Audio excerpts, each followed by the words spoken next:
What's up guys, and welcome back to my YouTube channel, and today I'm going to be introducing you to the background property in CSS. Now let's start with the most basic background property, and that would be the background color. So let's select our body and then change the background color to, I don't know, just something random, so light sea green, and see what it looks like. There we go. And we can also change the background color of elements. So if I make an H1, I'm going to just type in CSS background property. There we go. And we could just change, whoops. We can just change the background here to, let's try whatever this is. So, yeah, there we go. And so now I'm going to show you to change the background image of an element or whatever. So I'm going to go back to my body, comment this out, and then you're going to want to have an image saved. So I saved this YouTube logo, or you can have the URL of that image.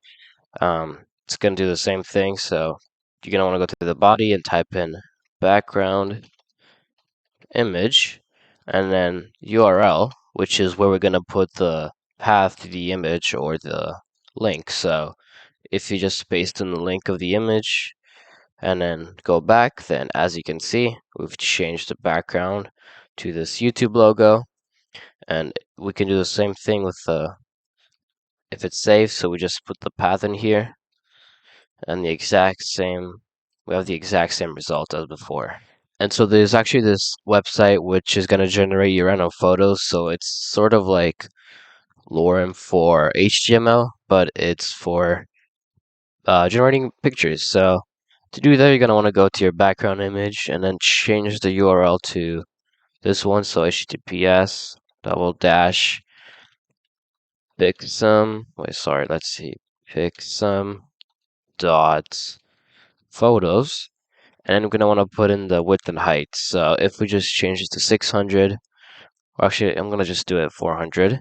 And so that means that the width and height are going to be 400. So if we go back to the website, then now we have this weird image. And then if I reload, then it's going to change to something else. So every time you reload, it will change it to something else. And if I actually go to this website, so I'm going to go back here, then you can see the different ways we can generate photos. So we can get a specific image, so static random image. We can add this filter, we can add blurs, and there's a lot more. So let's just copy this one and see what it would look like. So I'm going to paste that one here and change this to 400. So 400, do this, and now let's take a look. There we go. Now, as you can see, these images repeat themselves. So there's actually a property which we can change the order of that. So it's going to be called background repeats, like this. So there's different types. And so if we do on set, then nothing really would happen. So yeah, there will be space. And so this is basically going to be so this is basically just going to space them out. What else do we have? We have round. And so that's what it would look like. I'm going to actually just do this to make it a lot faster. Go here. We can just go here. So we have round, revert, which would just do that. And so this one is actually pretty cool because it looks probably the best here. Sorry, I didn't mean to click that. Go back to our developer console. Let's actually take a look more. So if we go and repeat Y, it's only going to repeat them on the Y axis like this. So if we do X, then it will do the same thing, but on the X axis like this. And if we actually make this image bigger, so 400, and then go back here, then yeah, that's what it would look like. So actually no, that's on round. If we go and repeat X, then there we go. It would look a bit better. What else do we have? Let's see. We have repeat X. We have no repeat, which we just leave it as one image. So yeah, and then we have initial and inherit. And so there's also this background position property which we could add. So let's take a look what it does. So background position, and we can just do right. Now let's see what it looks like. There we go. I'm gonna change this to 200 and change this to no repeats. And let's see. So that's gonna be on the top right. And if we do left, then it's gonna be on the top left, of course. Like this, we can change this to center. There we go. So this obviously all depends on the image. So let's see, we got onset, top, right, left, initial, and all of these we can actually do bottom. And so I guess that's what it looks like. And so we can add a few. So we can do bottom right. So it's gonna be look like this. And the bottom is basically gonna be the bottom of the image. So the bottom of the image, it's gonna be on the right side of the element, if that makes any sense. So if I change this to top right, then it would be the top of the image, be on the right side of the screen. And so I'm going to show you my favorite property, and that would be the background size. And now you see why. So if I type in background size, and if I change it to cover, then as you can see, it's going to look pretty weird. And that's because we put it on repeat, and we have to change it to no repeat.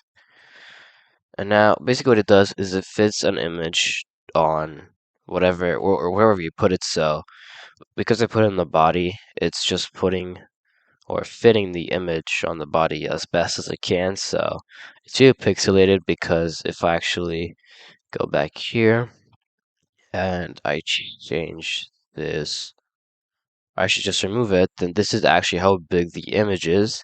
And what it does is it's trying to fit all of it on the body. And so if I actually just change the size to, let's say, I don't know, 1200 and take a look again, then the quality is going to be a lot better. And so now I'm going to show you how to make a banner. And to do that, you're going to want to delete all of your style code and your body.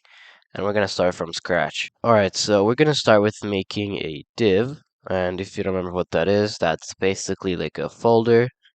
And inside of this div, we're going to make an h1. And I'm going to actually add a class to this div, which I should have done earlier. And I'm going to call it the banner container. So banner container. And for the H1, we're just going to add some text. So let's just do lorem 5. That should be good enough. And if you take a look, then there's basically nothing here. And so if I go back to our styles.css, let's select our banner container. Or we could just do banner image because that's where our image is going to be. So banner image, it doesn't matter. You can name it whatever you want.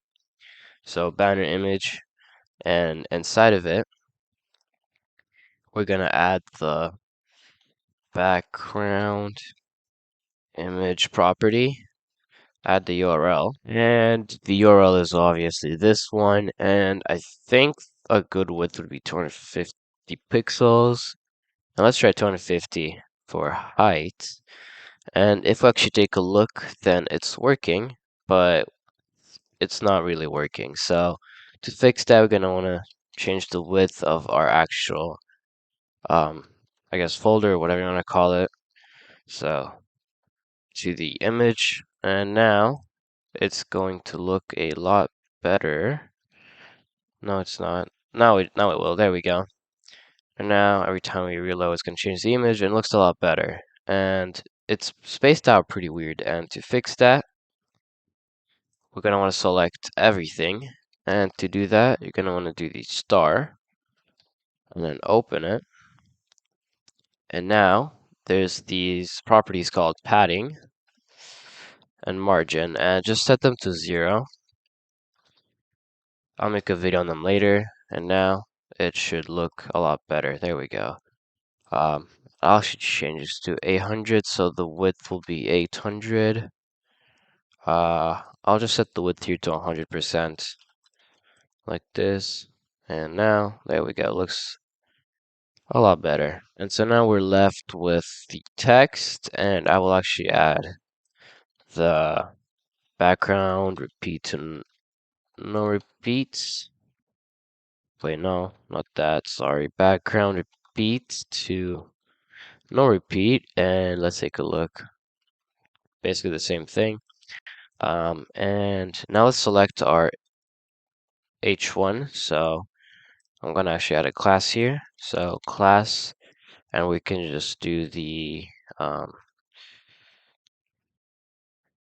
I'm gonna name it banner title, or you can do banner text. It doesn't really matter. So let's select a banner title, and I think I'll change the background color, or you could actually just do background and it would do the same thing. So let's try, I don't know, I think white maybe. Let's see what it would end up. No, not white. Actually, I'm not gonna change that. I'll change the color to white maybe. So she'll just do this. Let's look. So yeah, that looks better.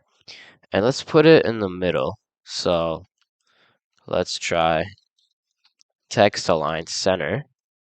And then let's look now. Now it's centered, but we want it to be in the center on the y-axis too. And to do that, we are gonna add this top. Whoops. So top, and let's try 40%. Let's see if it works. And it doesn't work because we have to change the position to relative, and now it should work. Let's see. There we go. Actually, I'll change that to, I think 30 would be better. There we go. And let's do one more thing. And so we're gonna add this filter property, and we're gonna set the blur to, I don't know, 0.7. And let's take a look. So now it's gonna blur out the background, and yeah, we have to change the brightness too. So let's try changing the brightness. So filter brightness, and let's do I don't know, 7.2. Let's see. I think we should. That's all right. Maybe we could do 0.5. The problem with this is that it would or will change the brightness of our text too. So if you don't mind that, you can add that property too. But yeah, you can play around and I guess see what you end up with. And this is gonna be for this video. So thank you so much for watching. If you have a question, then leave a comment down below. Like this video if you liked it. Sub to the channel for more content like this, and see you next video.